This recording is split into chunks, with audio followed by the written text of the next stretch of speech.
Hello and welcome to another episode, guys. Now, when you're going on a surf trip to the Maldives, there's a hell of a lot of options and it can be confusing, you know, whether you should jump on a boat charter and go and explore, stay at one of the exclusive resorts that, you know, promise uncrowded waves. Or if you're on a budget, you might want to just head to one of the local islands and try and get your fix of waves that way. So in this video, we're going to take an overview look at all the different ways you can visit the Maldives. This is what the Maldives are known for, you know, these exclusive luxury resorts. These resorts, you know, they somehow own exclusive rights to the reefs and therefore waves that break around their islands.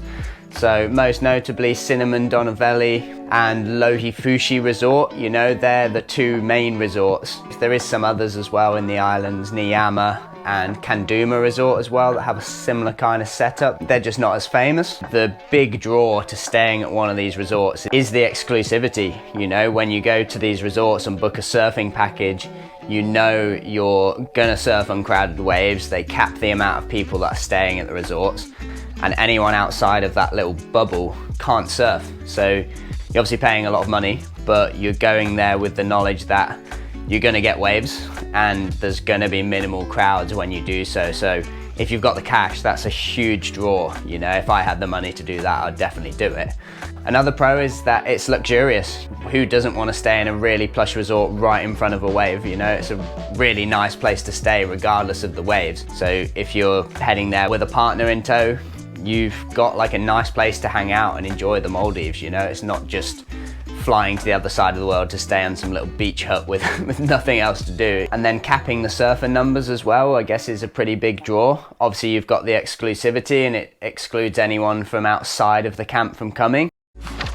So I just want to interrupt this video quickly to let you know about today's sponsor. Now, today's sponsor is Stoked Surf Adventures. Now, Stoked Surf Adventures offer a full range of Maldives surf trip options, from local island stays to boat charters, right through to the exclusive resorts, which include the waves Pasta Point and Lohis. So if you're looking for fun waves and a wicked place to stay in the Maldives, I'll leave the link in the description where you can check Stoked Surf Adventures out. But for now, let's crack on with our video.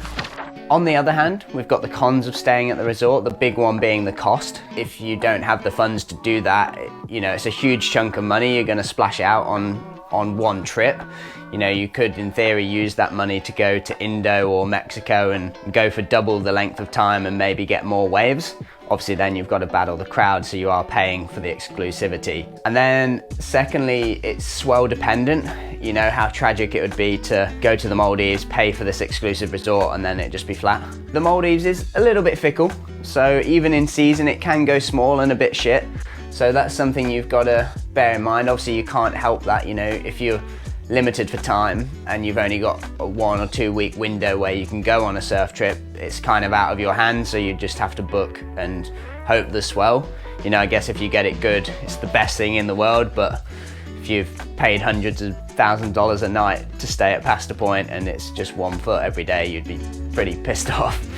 But I guess that's the risk that you've got to take, just like with any surf trip. And then lastly, it's just the ethical side of things as well. I think although if I got the opportunity to go and stay there, I would. At the same time, I'm definitely against the sort of surf spot privatization thing, because it excludes sort of 80–90% of surfers from surfing there, which you could say is a good thing if you're on the side of being able to afford it. But if you're not, it sucks. Let me know what you think about that. I know I made a full video about surf spot privatization before.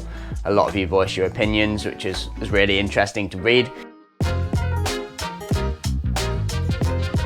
If you're heading there purely to go surfing and just get a huge fix of waves, you know, and not really do anything else, heading to the Maldives with a bunch of mates or on a charter boat is going to be the best way to get the most amount of waves. You know, you're going there purely for that. Yeah, it's just going to allow you the flexibility to go to the best waves on the right day. And with that exploration, you know, you've then got the capability to escape the crowds. And that's one of the big positives with a boat charter. So be able to bomb it down to like the southern atolls where it's a bit less crowded. If you rock up at Cokes or Chickens and there's 30 people out and you're not feeling it, you can go to sort of a lesser known reef pass. It does heavily depend on the boat that you're on. Obviously that's kind of make or break. If you've been to the Maldives on a boat trip, please let me know which ones you went on and of your experiences of it. You know, did you get a good boat, and did that allow you to escape the crowds? And the other positive is you can adapt to the conditions, and if you've got a good captain, again, they can take you to a different reef pass where it might have swung offshore or where it might be a little bit bigger. And again, it just comes back to that flexibility. They're kind of your main positives for doing a boat trip. On the flip side of that, the negative side of doing a boat trip in the Maldives is, first of all, is the cost. You know, it is going to be expensive. Boat trips are not known for being affordable, but if you're going on a trip of a lifetime, you know, that doesn't really come into it. You're just going to splash out on it. Then is your space. You know, at the end of the day, while you might be surfing perfect waves, you are on a boat. So if you like the luxury side of things, being in a little cabin and stuck on a boat for up to 2 weeks, you know, is not everyone's cup of tea. I've never done it, and to be honest, I don't love the idea of it. And yeah, also it really heavily depends on the crew and the captain. You know, if you're going by yourself and you end up on a boat with loads of people that you don't like or don't get on with, you spent thousands on a trip that you're not even enjoying. I guess it's a bit different if you've got a big crew of mates and you're all chipping in, and then it's going to be really fun. I mean, even then, after 10 days, you'll probably do each other's head in. So I think from a purely surfing perspective, a boat charter is a really, really good option. Like I said, it's just going to give you that maximum flexibility in hunting waves, surfing the best waves under the best conditions, potentially escaping the crowds, and yeah, having a really cool, like, memorable trip. If you want to just go to the Maldives off your own accord, you know, you can go and stay on one of the local islands, for example, Toulouse, where cokes and chickens are, and you can stay there relatively cheap. And that's the biggest pro for staying on a local island. I stayed on Toulouse.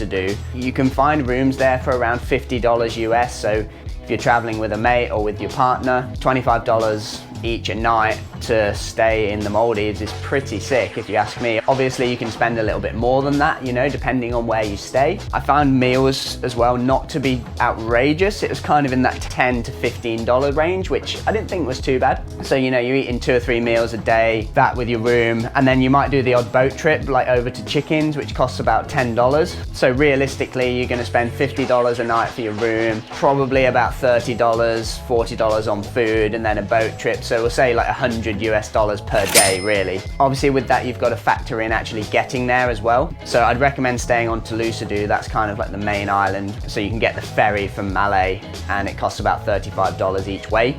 And from there, you can surf cokes. You can literally just walk out and surf that. You can get the boat over to Chickens. There's like baby cokes as well on the inside, you know, if you're like beginner. And then another thing I really like about staying on one of those islands is that you kind of own your time a little bit more. You can surf when you want. You can go to a restaurant when you want. You can just have a walk around. Whereas if you're on a resort or a boat, you're kind of not in control as much, because, you know, the resort might be serving food at a certain time. The boat, you know, you're under the captain's orders, obviously, and you're a bit confined.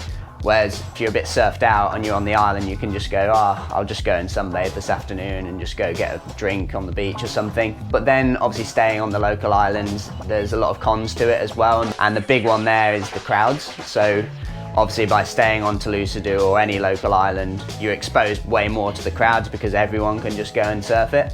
You know, Cokes, it's a very, very busy wave. There's sort of 30 people out most days. So you've got people from the local island surfing it, like boats coming over to surf it, and yeah, it's hectic, to be honest. That said, when you are on the local island, you can get up super early and, you know, go paddle out basically in the dark and get a few waves before the crowd descends. If you don't want the crowd, you've got to go to the exclusive resorts. Secondly is like the lack of options. I mean, you can still go to all the different waves, but it's just a bit more of a faff because you've got to arrange a boat trip. You're kind of going in blind. I tend to find you generally just end up surfing Cokes or Chickens, like the waves that you can paddle out to or you can see. And lastly is, you know, not staying on a boat or an island. You're not getting picked up in luxury at Malé. You know, you've kind of got to do everything off your own accord a little bit more. So you've got to get to Malé and then find the ferry terminal, get from the ferry terminal to the island, then get to your resort. I'd recommend when you're organising your accommodation on booking.com or whatever, just flick them a message and say, oh, I need to arrange a transfer. And I found most accommodations there are very accommodating for that. So to summarize, if you hate crowds and you've got the money, I definitely recommend staying at one of the exclusive resorts. You know, you're going to be staying at a real nice place. You're basically guaranteed to get uncrowded waves, which is a huge draw card, you know, if you do have the cash. If you're looking from a purely surfing perspective and you're going just to get waves, I think a boat charter could be a really good option, because you're going to be able to surf everywhere in the right conditions. If you've got the right captain, you're going to be able to head off down south, maybe get some uncrowded waves. And then lastly, if you are on a budget and you just want to go and get a taste of the Maldives, you can do it. It doesn't have to break the bank. You can go and stay on Toulouse and do it semi-affordably. So I hope you found this video super helpful. Any questions, please comment down below. If you watch this channel regularly and you haven't subscribed, please do so, because it really helps me out. Otherwise, thank you for watching as always. Thank you for the support, and I'll see you in the next episode.